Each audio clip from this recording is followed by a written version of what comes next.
शक्तीपीठ महामार्ग रद्द करा, अन्यथा 23 मार्च शहीद दिनी शेतकरी सामुदायिक आत्महत्या करतील, नसेल तर शेतात येणाऱ्या शेतकऱ्यांना फासावर लटकवू. शेतकरी कामगार पक्षाच्या कार्यशाळेत निर्धार. शक्तीपीठ महामार्गासाठी राज्य सरकार ब्रिटिशांप्रमाणे शेतकऱ्यांना वागणूक देत आहे. राजगुरू सुखदेव आणि भगतसिंग यांना जसं फासावर लटकवलं तशीच अवस्था शेतकऱ्यांची करण्यात येत आहे. त्यामुळे शक्तीपीठ महामार्ग रद्द न केल्यास शेतकरी 23 मार्च शहीद दिनी शेतामध्ये सामुदायिक आत्महत्या करतील, नसेल तर जमीन घेण्यासाठी येणाऱ्या अधिकाऱ्यांना फासावर लटकवू, असा इशारा शेतकरी कामगार पक्षाच्या वतीनं देण्यात आला आहे. सांगलीमध्ये आज शक्तीपीठ महामार्गाच्या विरोधात राज्यव्यापी प्रशिक्षण कार्यशाळेमध्ये शेतकऱ्यांनी हा निर्धार केला आहे.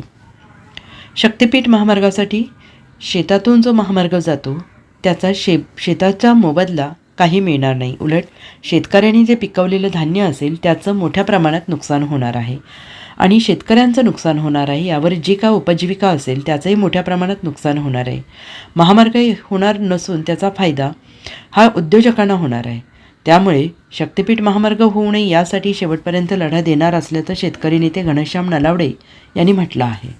शक्तीपीठ महामार्गामुळे शेतकऱ्यांचे अतोनात मोठ्या प्रमाणात नुकसान होणारच आहे. त्यांच्या जमिनी कवडीमोल भावाने जाणार आहेत. त्यांच्या शेती जर राहिल्या तर त्यावर अन्नधान्य तरी पिकू शकते, त्याच्यावर उपजीविकासुद्धा चालू शकते. पण जो का शक्तीपीठ महामार्गाचा घाट घातला आहे त्यामुळे शेतकरी हवालदिल होतील. याचा सरकारने विचार करावा, नाहीतर शेतकऱ्यांना टोकाचं पाऊल उचलावं लागेल, अशी शेतकऱ्यातून चर्चा होत आहे.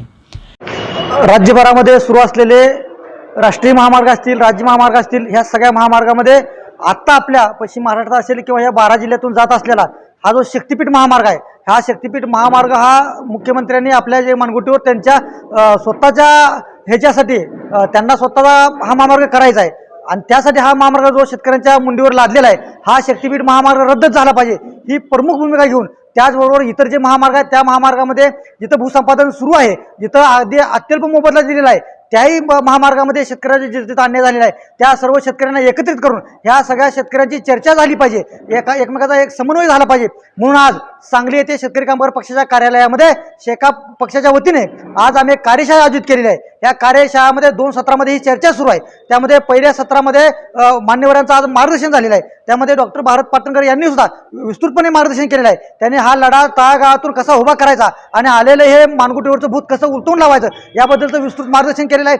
दुसऱ्या सत्रामध्ये अनेक दिग्गज यामध्ये भूसंपादन कायद्याविषयी मार्गदर्शन करणार आहेत आणि यानंतर जे काही शक्तीपीठ महामार्ग आहे, हा शक्तीपीठ महामार्गामध्ये जे आमचे बाधित शेतकरी आहेत यांनी आता मनोगत व्यक्त केलं. त्यामध्ये मनोगत व्यक्त करत असताना काही शेतकऱ्यांनी असं सांगितलं की जे काय इंग्रजांनी जुलमी सरकारनं शहीद भगतसिंग, राजगुरू सुखदेव यांना फासावर लटकवलं, त्याच पद्धतीनं हे सरकार आम्हाला आता फाशी घेण्याची सरकार हे सगळी भूमिका तयारी करत आहे. तर सरकार जर तसं करत असेल तर मात्र आम्हाला शहीद भगतसिंग, राजगुरू सुखदेव यांच्या 23 मार्चच्या ह्या दिवशी शहीद दिना दिवशी आम्हाला शेतामध्ये सामुदायिक फाशी घ्यावी लागेल. ही जर सरकारने शक्तीपीठ महामार्ग नाही रद्द केला तर, नसेल तर या सरकारला आम्हाला इथं आलेल्या अधिकाऱ्यांना फासावर लटकावं लागेल, अशा पद्धतीची भूमिका आज शेतकऱ्यांनी घेतलेली आहे. येणाऱ्या काळामध्ये हे काय शेतकरी कामगार पक्षाची जी काय महाविकास आघाडी आहे यामध्ये जे काही महामार्गाची आघाडी आहे, ह्या महामार्गाच्या आघाडीच्या वतीने आम्ही मंत्रालयाच्या समोर एक मोठं आंदोलन करण्याच्या दिशा आज आम्ही सर्वांच्या समोर ठरवणार आहोत.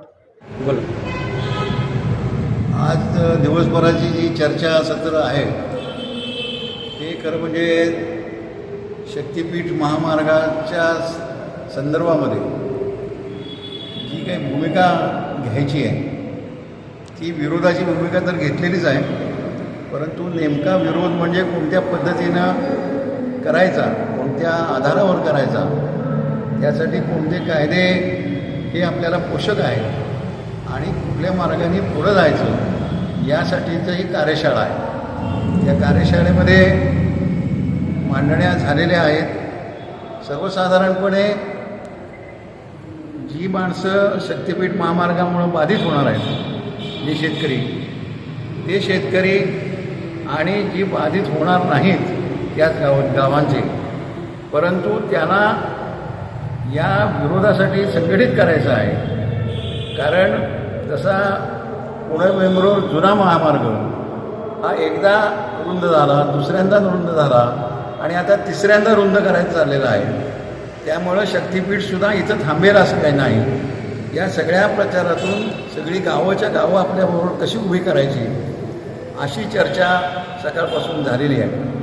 आणि मग एका बाजूला कायद्याच्या आधारावरचं मार्ग आणि दुसऱ्या बाजूला जन आंदोलन, अशा पद्धतीनं एक संयुक्त भूमिका आणि संयुक्त व्यवहार हा सगळ्यांनी मिळून पूर्ण शक्तिपीठ महामार्गाच्या विदर्भापासून ते कर्नाटकाच्या गोव्याच्या बॉर्डरपर्यंत आपल्याला करण्याच्या दृष्टीनं कार्यशाळा आता संपत आलेली आहे आणि पुढची आखणी आज केली जाणार आहे आणि आंदोलनाची भूमिका, आंदोलनाची रूपरेखा ही यामध्ये जवळजवळ ठरण्यात आलेली आहे. मी घनश्याम नलवडे, कौलापूर येथील शक्तिपीठ बाधित शेतकरी आहे. माझी या प्रकल्पामध्ये 2.5 एकर बागायती जमीन, त्याचबरोबर 100 फूट विहीर जात आहे.